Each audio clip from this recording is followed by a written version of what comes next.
My name is Mike Yokem. I've been here since June of last year. I work in the UCI department, do all the used car trade-ins, look them over.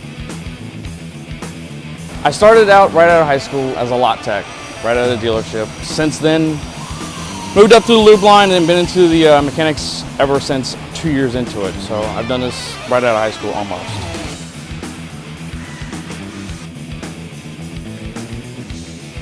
This is my box, it's Cornwell box. I've had it for 4 or 5 years now. I don't want to know how much I have invested into it, and I'm still adding day by day. I am from Cincinnati. I do love my Bengals, Ohio State, Bearcats, Reds. That's why I added the decals for them.